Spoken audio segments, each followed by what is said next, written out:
Let's continue our class. Now we will see how digestion takes place in grass-eating animals. Grass-eating animals में क्या-क्या process होती है वो देखते हैं. You might have observed that animals such as cows, buffaloes and goats chew continuously. आप कभी गौर करना है इस पे, cow, buffaloes और goats होते हैं वो अपना मुंह हमेशा उनका चलता ही रहता है, हमेशा वो खाते ही रहते हैं, ठीक है.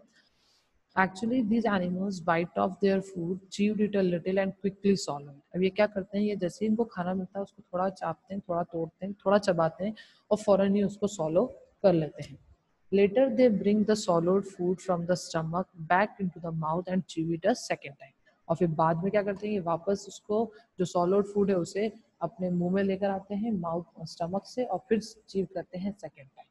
This process is called rumination. और इस प्रोसेस को क्या कहा जाता है, रूमिनेशन. मतलब कि ऐसी प्रोसेस जिसमें फूड वापस स्टमक से माउथ में आता है तो उसे कहता है rumination. And these animals are called ruminants. और इन एनिमल्स को कहा जाता है ruminants. Now ruminants mainly eat grass and leaves which are rich in cellulose. Mostly ruminants होते हैं grass eating animals होते हैं, साथ में वो leaves eat करते हैं जिसके अंदर क्या होता है, cellulose present रहता है. Cellulose is a complex carbohydrate. Cellulose क्या है, complex carbohydrate है. Many animals including human beings cannot digest cellulose. बहुत सारे एनिमल्स और हम भी ह्यूमन बींग्स भी हम भी सेलुलोज को डाइजेस्ट नहीं कर सकते, इस वजह से हम घास नहीं खाते. However, plant-eating animals have certain bacteria that can digest cellulose. But जो plant-eating animals हैं, उनके अंदर कुछ बैक्टीरिया प्रेजेंट होते हैं जो कि सेलुलोज को डाइजेस्ट कर लेते हैं. Let us learn about digestion in ruminants. अब ruminants में देखते हैं हम डाइजेशन कैसा होता है. ये काऊ के बारे में आपको दिए रखा है पूरा, तो पूरी प्रोसेस आप देखें कैसे होती है. Ingestion. In ruminant, food is ingested through the mouth. Mouth से food जो होता है वो ingest हुआ है. Most ruminants have no incisors. मतलब बहुत सारे ruminants के front के teeth नहीं होते on their upper jaw. Incisors कहाँ नहीं होते, upper jaw में incisors नहीं होते. Instead, they have a thick hard skin called the dental pad. और उसकी जगह क्या होता है, उनके thick hard skin होती है जिसे कहा जाता है dental pad.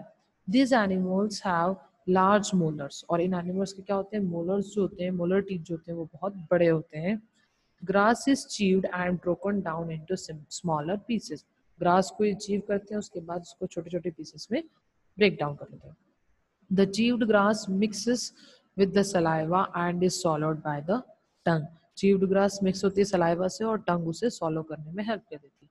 The broken grass then enters the food pipe which leads into the stomach. अब जो broken ग्रास है वो कहाँ जाती है, फूड पाइप में जाती है, जो कि कहाँ पहुंच जाता है, फूड पाइप से स्टमक में. अब डाइजेशन देखें, स्टमक में स्टार्ट हो जाता है. Most ruminants have a special stomach with 4 chambers. Mostly ruminants जो स्टमक होता है वो 4 चैम्बर्स में डिवाइडेड होता है. स्पेशल स्टमक भी होता है वो इसीलिए, ये 4 चैम्बर्स उसमें rumen, रेटिकुलम, ओमासम एंड एबोमासम. ठीक है, ये 4 चैम्बर होते हैं, 4 पार्ट होते हैं एक ही स्टमक के. अब देखिए रूमेन में क्या होता है. Rumen, the solid food first goes into the rumen which is the largest chamber of the stomach. जो सॉलिड फूड है वो पहले कहाँ जाता है, रूमेन में जाता है, जो कि क्या है, सबसे बड़ा चैम्बर है स्टमक का. Ruminating animals keep eating till the rumen is full. और रूमिनेटिंग एनिमल जो है तब तक खाते रहते हैं जब तक कि रूमेन पूरी तरह फुल नहीं हो जाता. Cellulose present in the grass is broken down into simple sugar by the action of bacteria present in the rumen. अब जो सेलुलोज है, जो कॉम्प्लेक्स कार्बोहाइड्रेट है, वो यहीं पर ही ब्रेक होता है क्योंकि रूमेन के अंदर ही वो बैक्टीरिया प्रेजेंट रहते हैं जो कि सेलुलोज को सिंपल शुगर में कन्वर्ट कर देते हैं. ठीक है, अब आता है reticulum. From the rumen, the partially digested food goes into the reticulum. Rumen से अब जो partially digested food है वो कहाँ जाता है, रेटिकुलम में जाता है. Here food is further softened. अब यहाँ पर फूड और ज़्यादा थोड़ा और सॉफ्ट हो जाता है. The partially digested food is called the curd. और जो partially digested मतलब पूरी तरह डाइजेस्ट नहीं हुआ है तो इस फूड को क्या कहा जाता है, कर्ड कहा जाता है. The reticulum helps in moving the curd back into the mouth. अब रेटिकुलम क्या करता है, हेल्प करता है मूव करने में, किसी कर्ड को मुंह तक वापस लाने में. ठीक है, तभी तो उनको रूमिनेंट कहा गया क्योंकि स्टमक से वापस ये फूड मुंह में ले आते हैं. The animal then chew the cud और रूमिनेट्स. ठीक है, अब एनिमल क्या करते हैं, उस कर्ड को फिर से चीव करते हैं. नेक्स्ट आ जाता है ओमासम. ओमासम में क्या होता है, the thoroughly chewed food now enter the omasum. अब पूरी तरह जो चीव्ड फूड है वो कहाँ जाता है, ओमासम में जाता है. Here excess water present in the food is absorb. अब जो ज़्यादा पानी है वो यहाँ पर जो मैक्सिमम जो पानी है फूड का वो ओमेसम में अब्जॉर्ब हो जाता है।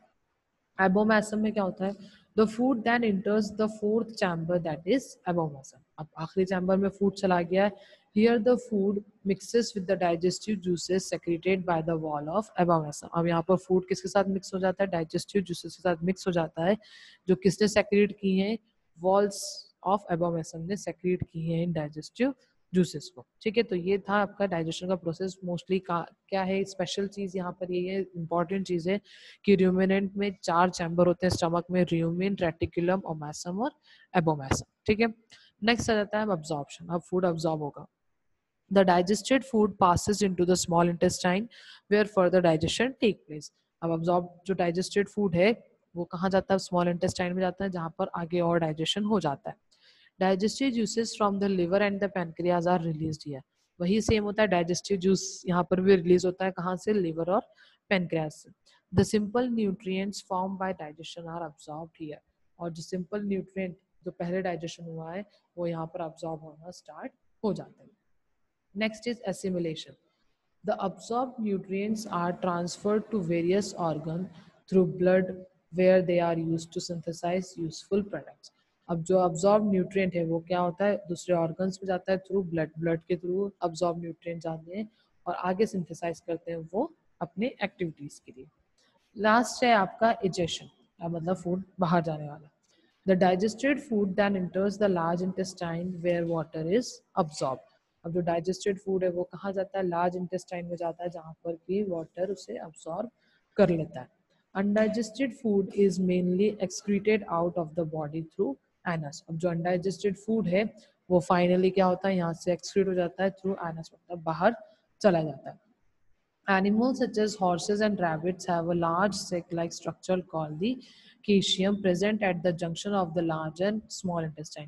ऐसे animals जैसे कि horses और rabbit हैं, इनका sac-like structure होता है जिसे कहा जाता है caecum, जो कि एक जंक्शन होता है, मतलब बीच का पार्ट होता है किसका, लार्ज इंटेस्टाइन और स्मॉल इंटेस्टाइन के बीच में।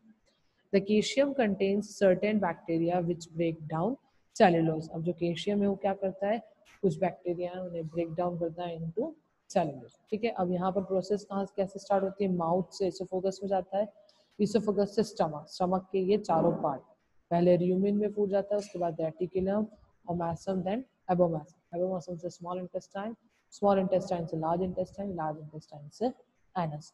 तो यहाँ पर आपका ये चैप्टर पूरा कंप्लीट हो जाता है। Okay, thank you.